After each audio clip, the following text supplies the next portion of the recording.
What's changed? Well, I think it's simply two factors. Since 2000, our last wettest year, scientists have got a lot better at studying a changing climate. We've got better computer models, but also we've had just that many years when there's been more carbon in the atmosphere, it's been a warmer world, to explore those linkages, and they've got more confidence, and that's what one of our leading climatologists told me when I went to catch up with him a little bit earlier today. There's hardly anywhere that didn't flood last year. Tyneside had its share, as did Yorkshire and much of Wales. Hello, fire service! The West Country almost ground to a halt just before Christmas, and despite a memorable summer, its weather is probably best forgotten. And now it's official. 2012 was the second wettest year ever recorded in Britain, with well over a metre of rain. What we've seen over the last 40 or 50 years is a trend towards a greater range of extremes of all kinds. And certainly we've had some very extreme high temperatures and some extreme droughts, but we've also seen an increasing frequency of very heavy rain and the flooding that comes from that. And I think that's something that's set to continue. It's stopped raining, but much of Britain is still feeling the full force of these recent floods. And all this water after a year that began with the threat of a hosepipe ban. It's no wonder a lot of us have been thinking something weird is going on. And now the scientists agree what we used to consider traditional British weather, the thing of the past.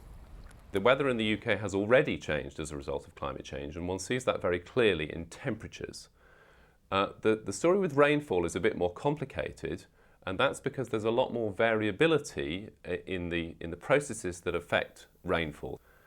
But research by Professor Sutton's team and others shows clear signals pointing to wetter weather emerging.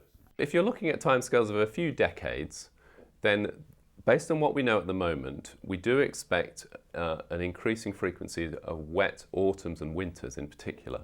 Summer is more complicated, and we have had a string of very wet summers, but we might see a flip back to having a sequence of drier summers. So is it farewell to April showers and crisp, cold winters? Take the Worcestershire village of Stoke, flooded out over Christmas. Both pub and church. Is nothing sacred? We'd have to say yes at this moment because we're standing up to our knees in water. But I think you can't judge long-term weather on a short-term basis, you know. I think we all think back of the wonderful summers that we used to have, but I'm not sure that they were as frequent as we always hoped they were, nor indeed that the snows always came in the winter.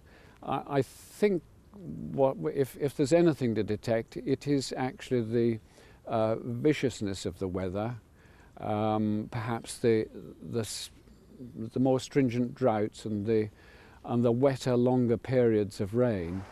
The global trend towards warmer temperatures is currently heading in only one direction.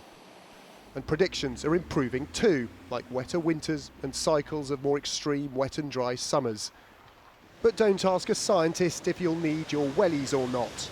The quintessential randomness of British weather will always be there.